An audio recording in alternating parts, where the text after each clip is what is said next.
बिस्मिल्लाहिर्रहमानिर्रहीम। अस्सलामु अलैकुम वरहमतुल्लाहि वबरकातुहू। नहमदुहु व नुसल्ली अला रसूलिहिल करीम। अम्मा बाद। सबसे खतरनाक बद नज़र किसकी लगती है? मोहतरम नाजरीन, एक हदीस है जिसका मफहूम कुछ इस तरह है कि रसूलुल्लाह सल्लल्लाहु अलैहि वसल्लम ने फरमाया, जब तुम में से कोई अपने भाई की किसी चीज को देखे और वो उसे पसंद आ जाए तो चाहिए कि उसके लिए बरकत की दुआ करे। जिस इंसान या जिस चीज पर नजर लगने का अंदेशा हो तो उसकी खूबियों को छुपाया जाए, उसकी खसूसियात दूसरों के सामने बयान करने से गुरेज किया जाए। एक नजर बद वो होती है जो किसी नापसंद करने वाले की लगे, बेशक हसद हो या ना हो, बस वो नापसंद करता है तो उसकी नजर लग गई। दूसरे नंबर पर के किसी अपने की नजर लग जाए, नजर उससे भी लग जाती है। बाज औकात माँ बाप की औलाद को लग जाती है, इसीलिए कहते हैं कि वो माशा अल्लाह, सुबहान अल्लाह, अल्हम्दुलिल्लाह, इस तरह के अल्फाज आपको कहने चाहिए। बल्कि हदीस मुबारक में फरमाया, अगर ये कह दिया जाए तो नजर नहीं लगती। जब कोई शय अच्छी लगे, किसी की गाड़ी है, किसी का कारोबार है, कपड़े हैं, कोई और खूबी है, तो कह दे माशा अल्लाह, माशा अल्लाह। इतना पढ़ देंगे तो नजर नहीं लगेगी, चाहने वाले की भी नजर लग जाती है। अच्छा, बाज औकात अपनी भी लग जाती है। ये भी आपको अर्ज करूं, नजर बाज औकात अपनी भी लग जाती है, ये एक हकीकत है। मुहद्दिसीन ने इसके ऊपर बाकायदा बड़ी तफसील से कलाम किया है। इसलिए थोड़ा सा जरा सेल्फियों से भी परहेज करनी चाहिए।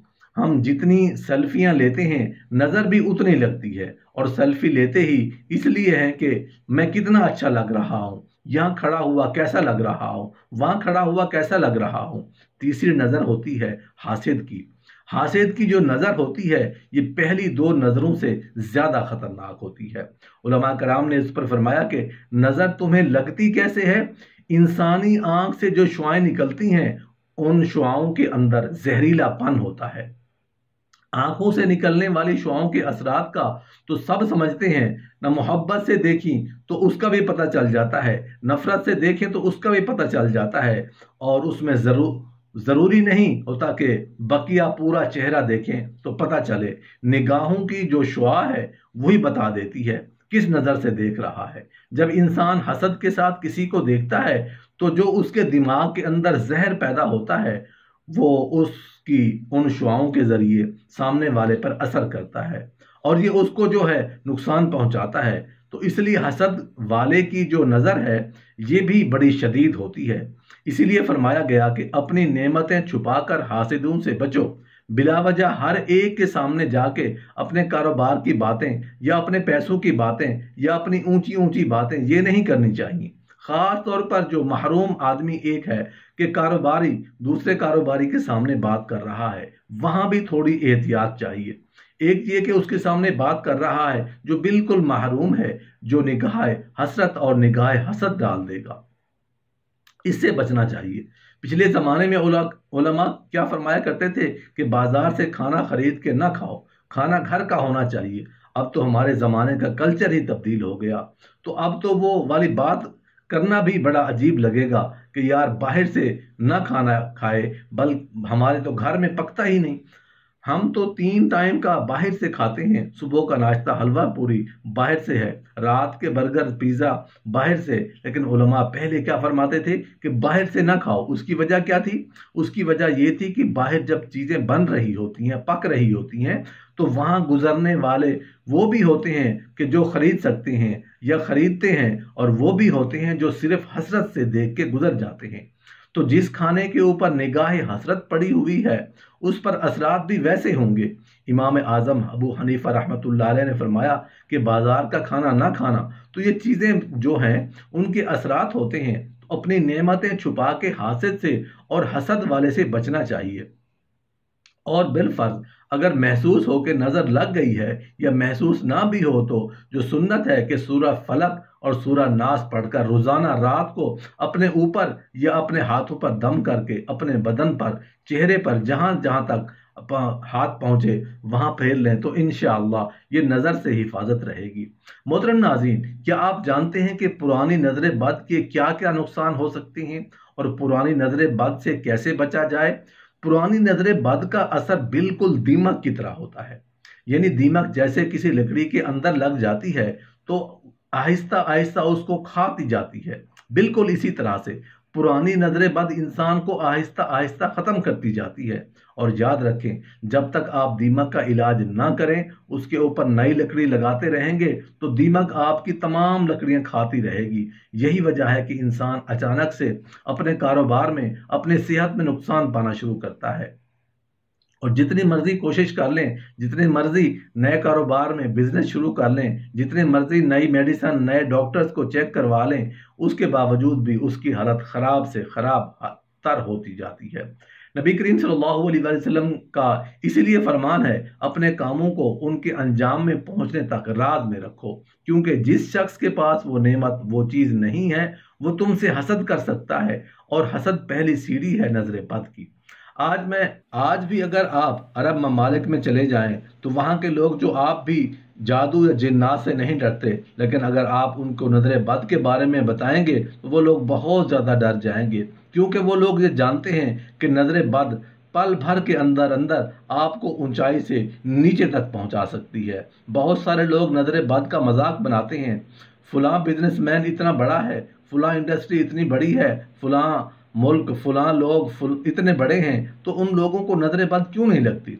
नजर बद लगाने के लिए हम ही रह गए हैं। याद रखें, हर इंसान के ऊपर नजर बद का असर नहीं होता, जिसकी दलील सूरह कलम की आयत नंबर 51 में अल्लाह पाक ने कुरान पाक में दी कि अगर आप सल्लल्लाहु अलैहि वसल्लम की अल्लाह पाक हिफाजत ना करते तो हासिदीन आपको अपनी नज़र से कत्ल कर डालते। और वो लोग हज़रत अबू बकर, हज़रत उमर, हज़रत अली, हज़रत उस्मान गनी रज़ियल्लाहु ताला अन्हुम अजमईन पर नज़र बद या हसद नहीं करते थे, बिल्कुल करते थे, लेकिन अल्लाह पाक ने उनको अपनी हिफाजत में रखा, जिनकी वजह से वो नज़र बद से महफूज रहे। बेशक नबी करीम सल्लल्लाहु अलैहि वसल्लम पर नजर बद का असर हुआ, जिसका इलाज भी अल्लाह पाक ने करके बताया, ताकि वो लोग जिनको नजर बद का असर मौजूद हो वो अपना इलाज उसी तरीके से कर सकें। जहाँ तक पुरानी नजर बद की निशानियों की बात है, पुरानी नजर बद की क्या निशानियां हैं? याद रखें, जितनी नजरें बद पुरानी होगी वो उतनी खतरनाक होगी। जिनमें पहली निशानी बैठे हुए, लेटे हुए, खड़े हुए अचानक से चक्कर महसूस करना। बैठे होंगे, अचानक आपको ऐसा लगेगा जल्जला आया है, या आप खड़े होंगे, आपको चलने लगे हैं, आपको अचानक से चक्कर महसूस हो। लेटे हुए अचानक महसूस हो जैसे आपका पलंग, आपकी चारपाई हिल रही है। तो अजीज दोस्तों, ये नजर बद पुरानी नजर बद की अलामत है। सोते हुए अचानक से बार बार झटके लगना, सोते हुए बार बार झटके लगना भी पुरानी नजर बद की अलामत है। जिस्म पर बगैर चोट लगे बार बार नील के निशान नजर आना, बार बार बीमार हो जाना, यानी कि आप एक हफ्ते तक ठीक हों, फिर दोबारा आप 3 से 4 दिन तक बीमार हो जाएं, फिर आप ठीक हों, फिर दोबारा बीमार हो जाएं, जबकि डॉक्टर की रिपोर्ट्स के मुताबिक आप बिल्कुल ठीक हों, या इलाज के बावजूद भी आपको शिफा ना मिले। सांस की तकलीफ, अचानक से सांस की तकलीफ, रात को सोते हुए शुरू हो जाना, या दिन के पैर, किसी दिन के पैर अचानक से आपको सांस लेते हुए बार बार तकलीफ महसूस होना, जबकि मेडिकल रिपोर्ट्स के मुताबिक आप बिल्कुल ठीक हों। ये चंद निशानियां सबसे खतरनाक, सबसे पुरानी नजरें बद की हैं। सैयदना अबादा बिन सामित रज़ियल्लाहु अन्हु बयान करते हैं कि मैंने नबी करीम सल्लल्लाहु अलैहि वसल्लम को इतनी सख्त तकलीफ थी कि जिसकी शिद्दत का अंदाजा सिर्फ अल्लाह और उसके रसूल ही मौजूद होगा। जब मैं शाम के वक्त दोबारा आपकी तीमारदारी के लिए हाजिर हुआ तो आप सल्लल्लाहु अलैहि वसल्लम मुकम्मल तौर पर शिफायाब हो चुके थे। मैंने आपसे पूछा कि सुबह आपकी तबीयत इस हद तक ख़राब थी कि अल्लाह और उसका रसूल ही बेहतर जाने, तो शाम को जब मैं हाजिर हुआ तो आप मुकम्मल तौर पर शिफायाब हो चुके हैं। तो आप सल्लल्लाहु अलैहि वसल्लम ने फरमाया, जिब्राईल अलैहिस्सलाम मेरे पास आए और उन्होंने मुझ पर दम किया, तो मैं तुझे वो दम न सिखा दूँ? आप रज़ियल्लाहु अन्हु ने फरमाया, क्यों नहीं? तो आप सल्लल्लाहु अलैहि वसल्लम ने फरमाया, बिस्मिल्लाहि अर्कीका मिन कुल्ली शैइन युज़ीका मिन शर्रि कुल्ली नफ्सिन औ आइनिन हासिदिल्लाहु यशफीका बिस्मिल्लाहि अर्कीका। अल्लाह के नाम के साथ मैं आपको दम करता हूँ हर उस चीज़ से जो आपको अजियत देती है, हर हासिद की हसद से और हर नजर बद से। अल्लाह आपको शिफा दे। और ये इब्न माजा की 3527 نمبر حدیث ہے، نبی کریم صلی اللہ علیہ وآلہ وسلم کو یہ دم جبرائیل علیہ السلام نے خود کیا کرتے تھے تاکہ ان کو اللہ پاک کے حکم سے نظر بد اور بیماریوں سے شفا مل سکے۔